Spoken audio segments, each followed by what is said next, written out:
Welcome to the Business Leaders Legacy Podcast, the show where we go behind the scenes with business leaders to uncover their vision, strategies, and challenges they face along the way. My name is Chris Bruner. I'm the CEO of Simple AI Solutions and the host of today's podcast. Today, I'm excited to introduce Dave Collins, the CEO and president of Global Diversified Voltage, making waves in the electrical service industry. Dave, thank you for being here. Can you please introduce yourself, tell our listeners a little about you, your business, and the customers you serve? Thanks, Chris. My name is Dave Collins. I'm the CEO of Global Diversified, and we are electrical contractor slash engineering company that specializes in medium voltage installation, testing, and maintenance. We are a nationwide company. Our primary office is in Southern California, and we serve the market anywhere, all sectors of the market, data center market, hospitality markets, hospital, airport, transportation.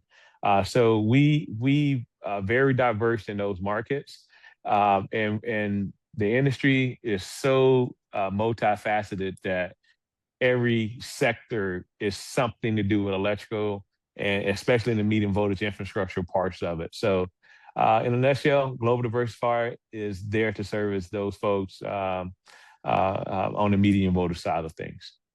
Yeah, awesome. Well, yeah, it's definitely very interesting. I wanted to start with talking a little bit about you and your role. With your wide variety of experience, what does global diversified voltage actually look like when you lead that day to day? The day to day, it's very it's busy. It's a busy thing, but over the years, we done the transitioning from the CEO role going to the field operations role. We get some accounting done every day, and I do have department leads that I really rely on. In the morning when I first get into the office, or even driving into the office, I usually meet with my director of development, business development, and we go over, our hot list to hit clients, talking, engagement, meetings, and stuff like that. Then shortly after that, I meet with my vice president of operations. He's primarily responsible for estimating, making sure the customer satisfaction is there, making sure pretty much all the bills are paid, make sure the accounts receivables are coming in where they should be. As a nutshell, he don't get into the weeds of it, but he's responsible for oversight and that stuff. My business partner actually, the role that he wanted to take on was field operations, where day to day, he understands what's going on out in the actual workforce and with the labor, interacting with the labor, interacting with the clients, with boots being on the ground.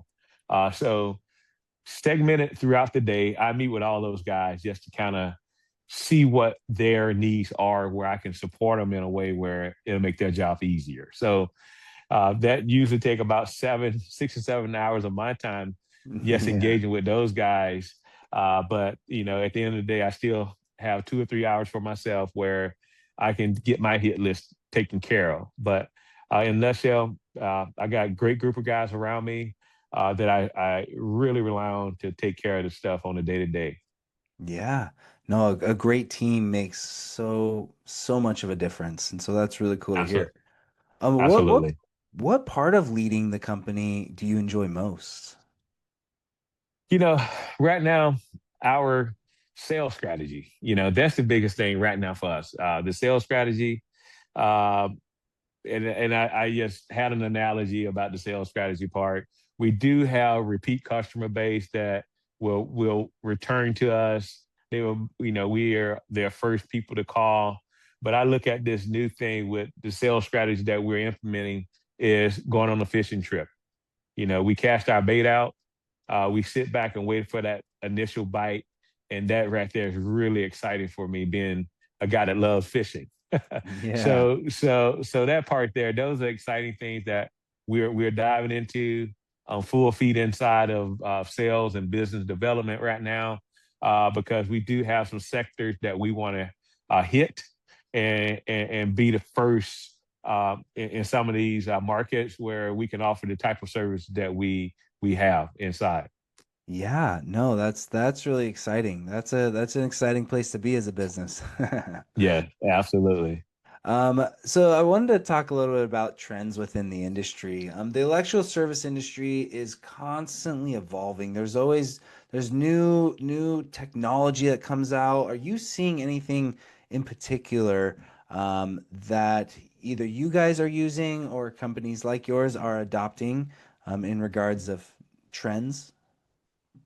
The trends I'm seeing now, it'll be more of the constructability, somewhat switch, where owners are focusing a little bit more on maintenance. I'm seeing that trending a lot more now because the ability to go out and purchase and buy new buildings, new sites, constructing everything brand new. A lot of the owners are doing that initial investment. We're doing periodic maintenance where in the past they didn't think about maintenance or refurbishing switchgear, refurbishing the lighting infrastructure, and just kind of taking that and just changing their whole model about maintenance and how important it is. And also for what we've done as a company, just to stay out in front of that, we launched a whole new branch just focused primarily on testing switchgear, testing breakers, testing cable, and really testing the transformers and stuff like that as well. And so we want to see that continue. That's part of the trend that we're seeing here at Global Diversified, where the ownership is calling us more. We get more calls for that type of maintenance. So we decided to open up a brand new branch within the company that focused primarily on the maintenance aspects and the testing. So Yeah. we're seeing that being something that's out there, Chris, right now that we're focusing on. Yeah, that's exciting. I'm like, way to Yeah, stay agile with, yeah, as that trend starts to become more and more relevant, launching a whole new side of the business. That's exciting. That's really cool. absolutely. Are there any, specific tools or strategies, perhaps maybe utilizing AI or something like that within the industry, for, electrical testing or maintenance or maybe with project management or anything like that? Well, it's a couple of things that actually my director of business development, he introduced Salesforce. It's just a program where we implement all our contacts and all the people that we do engagements with. And it's heavily driven by AI. A lot of the stuff that we look for with just a few searches through the AI portal, we able to find a lot quicker than my old school way of doing things in the past. Also, we've looked at LinkedIn and other things where they are also having the AI backing backed by AI. Some of the things where we hired in a few people and they are way more versed in the AI capabilities than I am. Being in the industry as long as I've been in there, I've dabbled with a lot of different things, and also in the field operation side, where some of the safety things that we've found with AI. I can remember back in the days where we wanted to have a safety program developed, and I can remember spending weeks and weeks of trenching, excavation, lockout, tag out, writing all these pamphlets, then had to go to Excel and input them. But now, man, I see my guys here in the office, if they want to do something with safety, they automatically just do a few searches and the AI would bring up the best possible scenario and solutions for the scenario that we have out in the field on a day to day by utilizing the AI sources that we have in our office here. So we are definitely take full advantage of any avenue where we can utilize AI. We take full advantage of it because it's a time saver. Secondly, it helps us with our scheduling, and the client appreciated that we are on the curve of bringing that technology to their projects. So whenever we talk about AI, our client base, they're all in for it. Their ears perk up because they realize GDV is in the position of bringing that new technology to their sites. Yeah, that's cool. That's really cool. Yeah. I wanted to know what is currently working really well within Global Diversified right now? Like what are you proud of? Wow. It's a laundry list, but I think for me, yes, just seeing the company grow. I think the people that we have within our organization are really dedicated to the company and the culture that we are setting here within GDV. Safety culture is impeccable. Also, the customer relationship that we're having, the repeat customer base that we're having.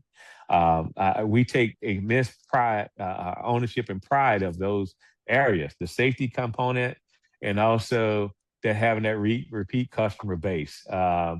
It's no better accolade when a customer call you back for the next project, and, not having to negotiate as much. And they just say, you know what, we're gonna pick Global for this particular project because they've shown that. That's the biggest takeaway and pride and just happiness I see within our organization. And also the people that we have work for us. And they do take that same pride as well as I take the pride as being the CEO of the company. Yeah, no, that's awesome. That's really cool. On the flip side, what are maybe some frustrations or challenges or bottlenecks that you guys have faced and how have you tackled those? Well, from the office standpoint, some of the things I've seen, we're talking to my guys that handle our insurances, and the cost of our procurements, even. I know it's cost of doing business, but the bottleneck portion, when it comes to paperwork and stuff like that, that can become cumbersome on the insurance side, with the getting the COIs out in time or getting the bond, getting the bonds back quick enough. A lot of our projects are quick turnaround projects, but when we're talking about field type of project, where the project that we do are usually anywhere from 2 months to 6 months. Those projects are pretty quick. We really agile in those. We don't see much bottleneck in those projects where we go there and we execute really quick and we turn around really quick. We turn and burn a lot of those projects. So we don't see a whole lot of bottleneck there because we're so mobile and agile. But on some of the longer projects, we see more requirements from the GC, see more requirements from the ownership of those projects. But usually it's just paperwork bottlenecking us. But when it comes to actual mobilizing and being agility and putting the right personnel out there, we don't see a whole lot of bottleneck there. Yeah, no, that's very interesting. I could see Yeah, how that can definitely that a lot of that paperwork and changes over a bigger project, longer projects yeah, can definitely add up. yeah. I wanted to know, you mentioned your sales strategy, and I wanted to know who is your ideal client? What kind of clients do you guys go after? You know, um, Earlier on, we went after everybody. Everybody was a great client. We would work with anyone.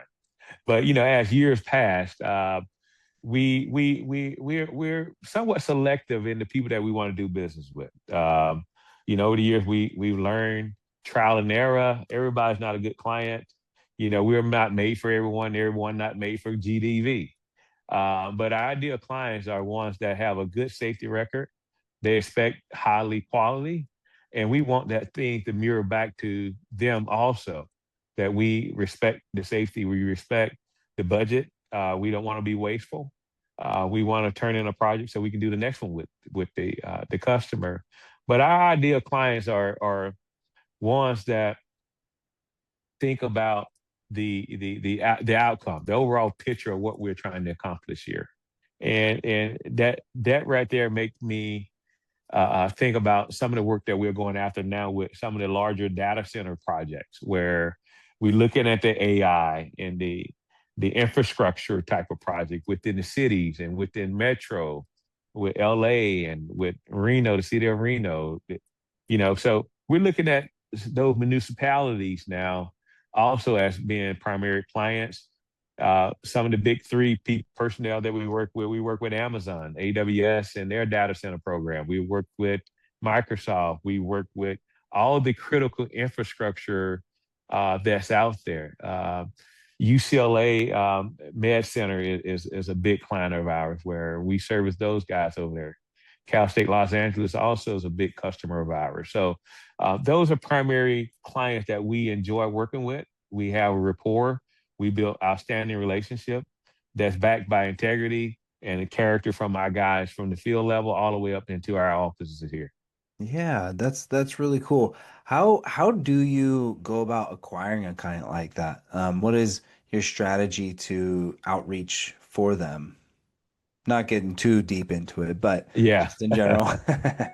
Well, in general, first we want to qualify ourselves as being an expert in our field.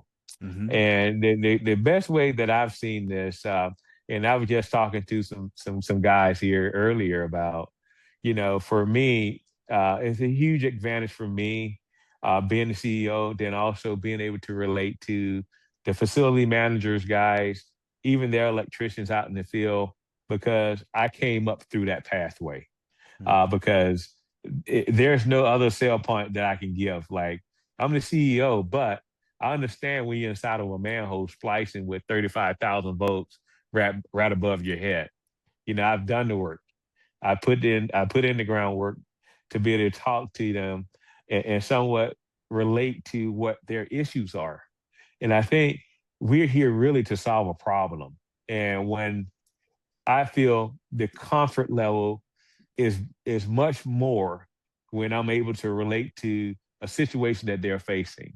So, of course, I have a team out in front of me getting opening those doors with the sales leads, with the calling and setting up these initial meetings.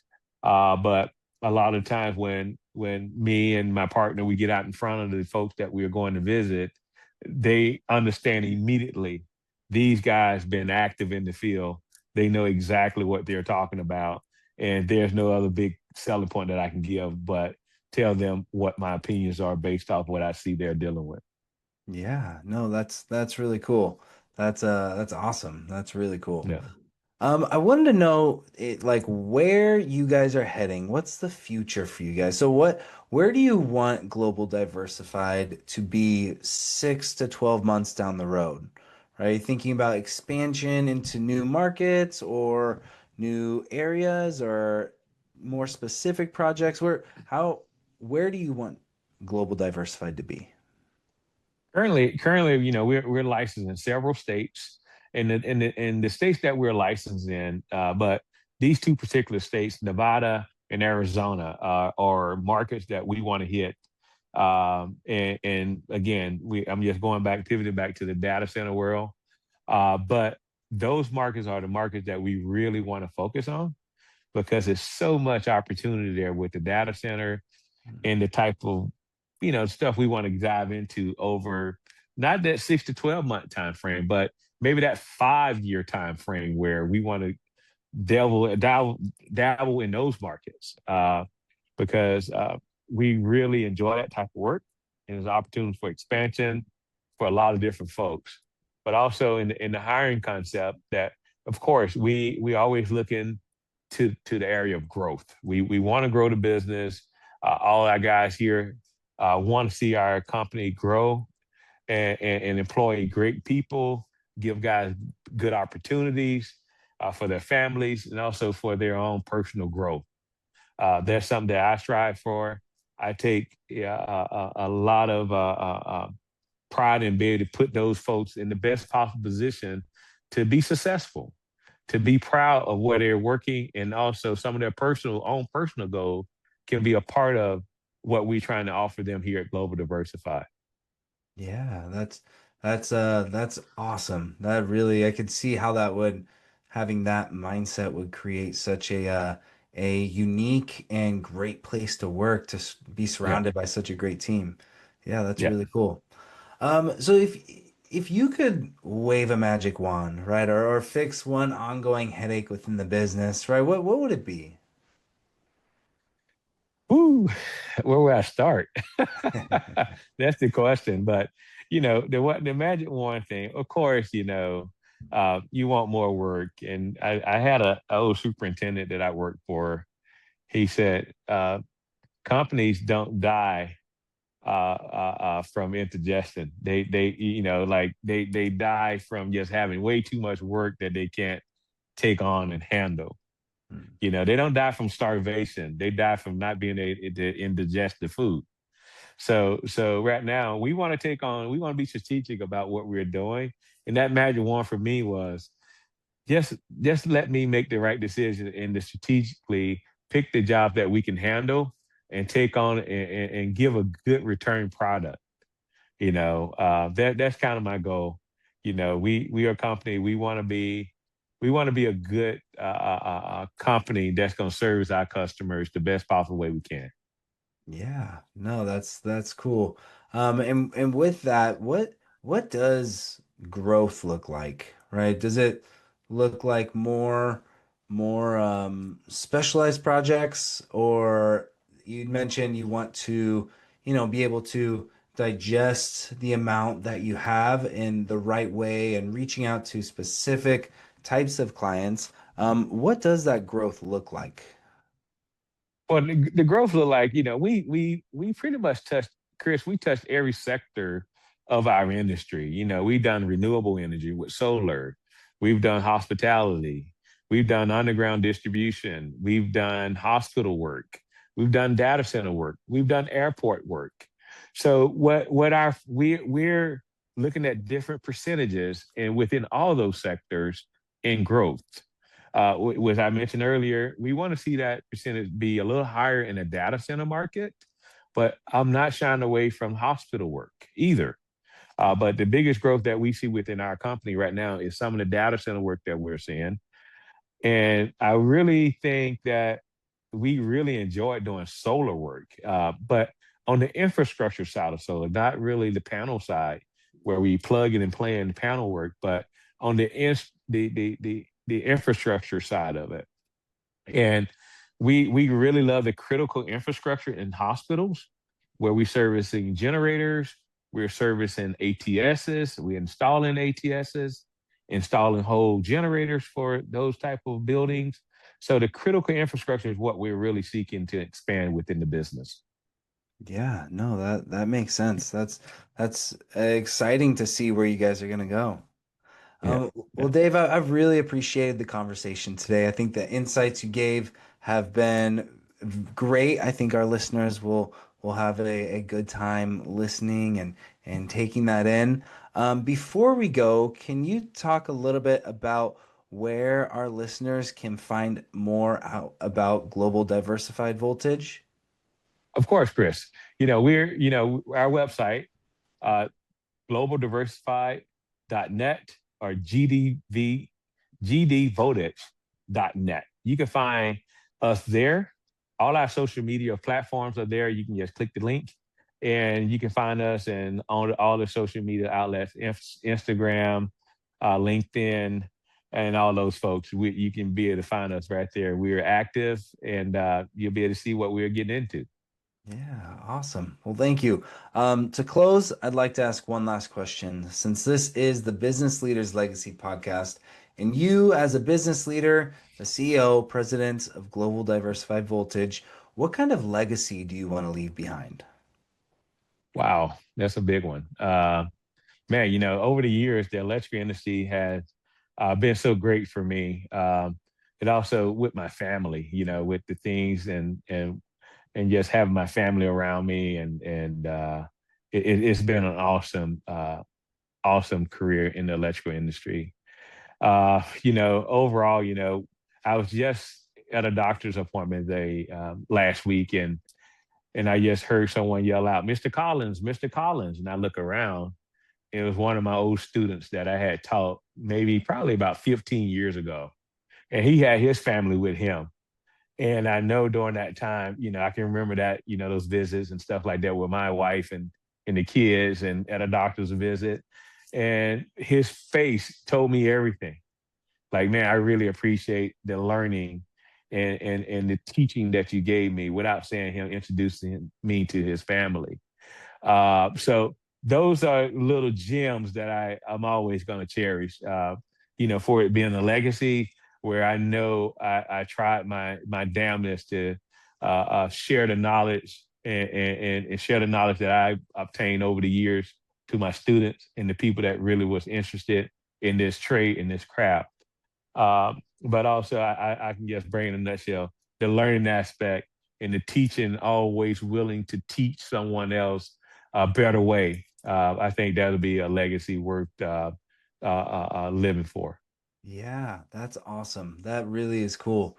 We need more business leaders like you. Yeah, yeah. Thank you. All Thank you right. very much. Yes. Thank you so much for your insight. Again, to all of our listeners out there, this is the Business Leaders Legacy podcast. If you enjoyed the conversation, please subscribe, and we will see you next time.